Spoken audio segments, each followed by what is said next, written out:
Epígrafe 4. Las regencias del problema carlista, de 1833 a 1843.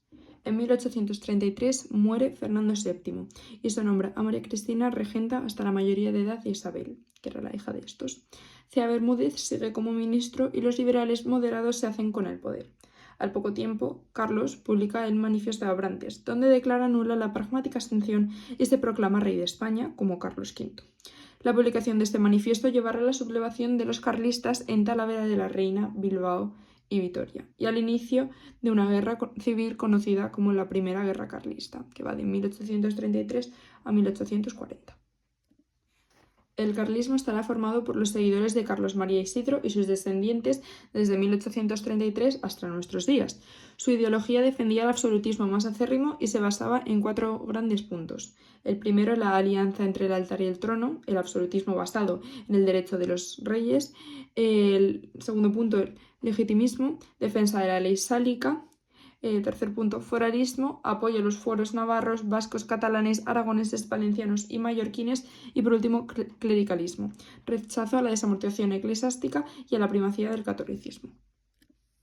El carlismo contó con el apoyo de los siguientes grupos sociales: la pequeña nobleza, los mandos medios del ejército, los voluntarios realistas, el bajo clero y los campesinos del norte de España, que es algo lógico por el foralismo. Obviamente la gente que pertenecía a los territorios de donde se apoyaban los fueros pues apoyaban el carlismo.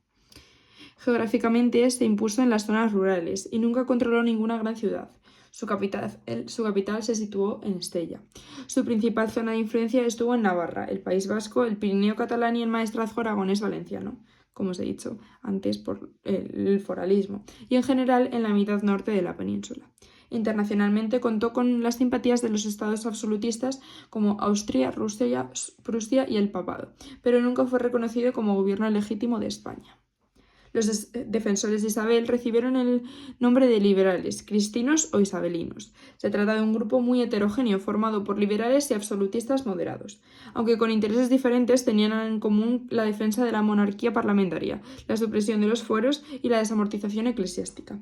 Socialmente contaron con el apoyo de la alta nobleza, los altos cargos del ejército, el alto clero, la burguesía, los intelectuales, las profesiones liberales, los obreros y los campesinos del sur de España.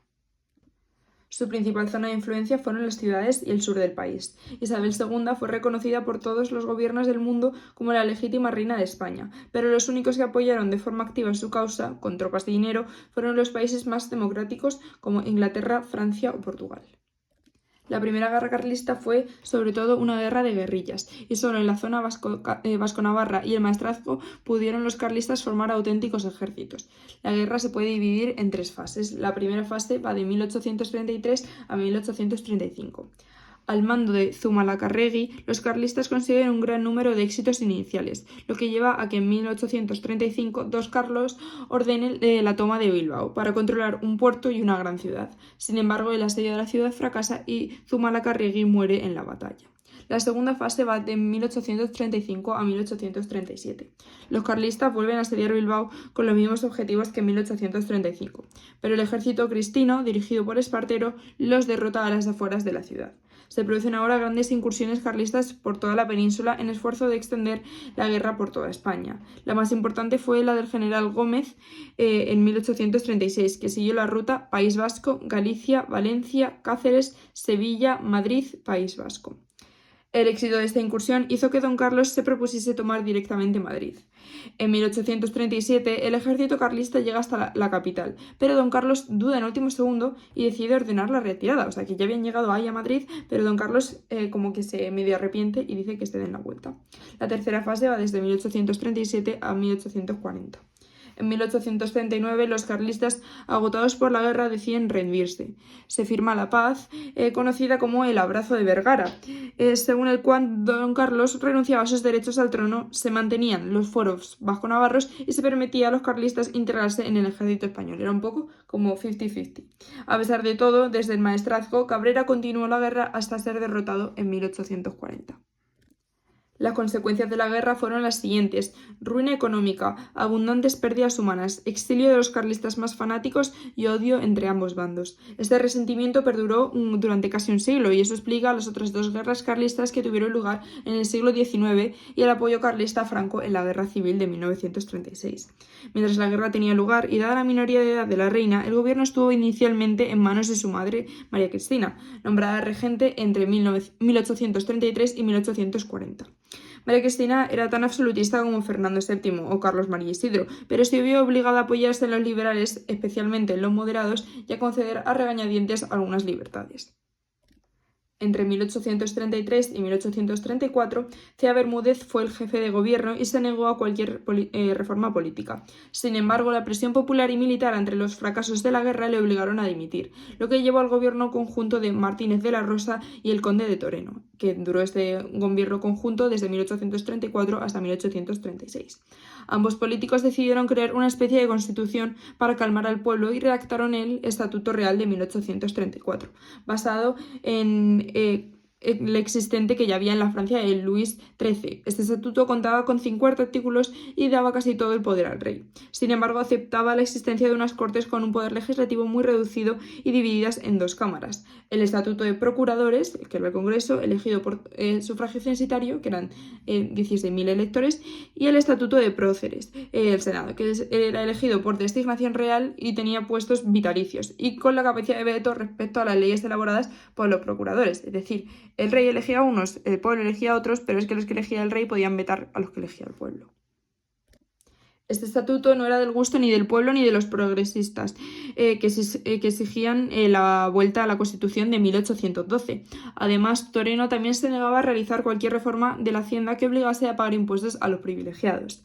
Todo esto, más la epidemia de cólera de 1834, los brotes de anticlericalismo, que se representó la quema de conventos, y la marcha de la guerra llevaron a la caída de los políticos moderados, por lo que María Cristina se vio obligada a elegir un gobierno progresista, dirigido por Mendizábal, en 1836. Las primeras medidas de este gobierno fueron revolucionarias: reforma de la ley electoral hasta llegar a los 65.000 votantes, libertad de prensa, creación de la Guardia Nacional, que es una milicia progresista, restablecimiento de la ley de supresión de monacales, desamortización eclesiástica e impuesto único.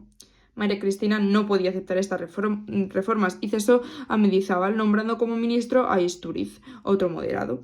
Esta decisión produjo un levantamiento popular y militar, porque es que se habían quitado un moderado porque había hecho mal, habían puesto un progresista y como dice cosas que no le hacen gracia a María Cristina, le quita y vuelve a poner a otro moderado, pues la gente se enfadó. Y este levantamiento popular y militar se conoce como el motín de los sargentos de la Guardia Real, que ocurrió en la Granja, en 1837, que llevó de nuevo a los progresistas al poder. José María Calatrava fue nombrado nuevo jefe de gobierno y Mendizábal ministro de Hacienda.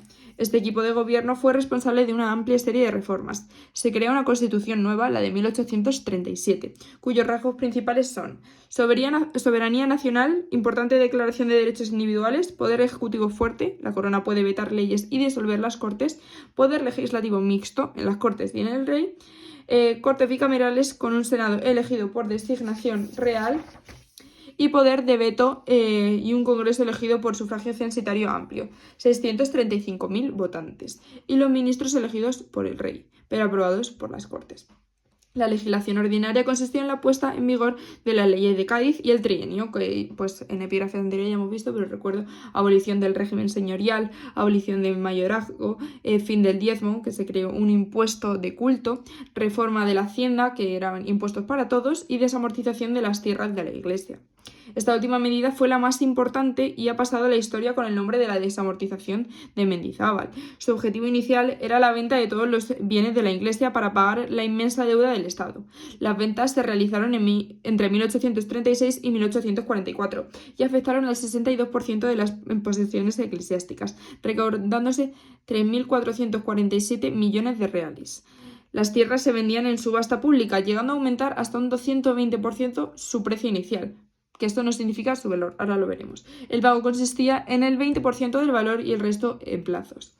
Todo el proceso estuvo envuelto en una gran corrupción y sirvió para enriquecer a Mendizábal y a la alta burguesía. ¿Por qué? Porque consiguieron una gran cantidad de tierras a un precio realmente bajo. Y es que aunque estuviesen subastas llegasen hasta el 220%, los precios eran realmente bajos. Las consecuencias de esta desamortización fueron el fin del poder económico de la Iglesia, el aumento del latifundismo y el pago de una parte de la deuda, 5.000 millones de los 14.000 millones. A pesar de todo, los desgastes de la guerra provocaron la caída de Calatrava y el posterior gobierno de los moderados entre 1837 y 1840. Durante estos años, las reformas progresistas se ralentizaron, hasta que en 1840 se aprobó la Ley de Ayuntamientos, según la cual los ayuntamientos serían elegidos por la corona en vez de mediante sufragio universal. O sea, no decía la gente del pueblo que iba a ser las personas que representasen el ayuntamiento, sino que lo elegía el rey. Semejante medida provocó una sublevación de la Guardia Nacional y del pueblo de Madrid, encabezada por Espartero. Ante esto, María Cristina renuncia a su cargo de regente y se exilia a París. El nuevo regente será el general Espartero, que ocupará el cargo entre 1841 y 1843. Espartero no apoyó a los progresistas, pero su regencia se cerró con un tremendo fracaso. El propio partido progresista estaba dividido en diferentes facciones, que luchaban entre ellas. Por otro lado, Espartero impulsó la desamortización y la política económica librecambista, lo que benefició a los más ricos y arruinó a la industria catalana. En 1841, se produjeron pronunciamientos militares moderados dirigidos por los generales Montes de Oca y Diego de León. Ambos fracasaron y sus dirigentes fueron fusilados, lo que él fue muy criticado. Además, Espartero incumplió los acuerdos del Abrazo de Vergara y suprimió los fueros vascos, lo que tampoco fue muy bien recibido por parte del pueblo. Finalmente, en 1842, Barcelona se subleva en contra del librecambismo y con los progresistas más radicales en la cabeza. Ya os he contado que el librecambismo estaba afectando mucho a la industria catalana. Espartero no duda en recurrir al ejército, bombardear la ciudad y llevar adelante una brutal represión. Todo esto llevó a la creación de una coalición de moderados y progresistas contra Espartero y dirigida por el general Narváez, que organizó un exitoso pronunciamiento militar en 1843. Espartero dimitió y se exilió a Londres. Las Cortes decidieron nombrar a Isabel II mayor de edad con tan solo 13 años.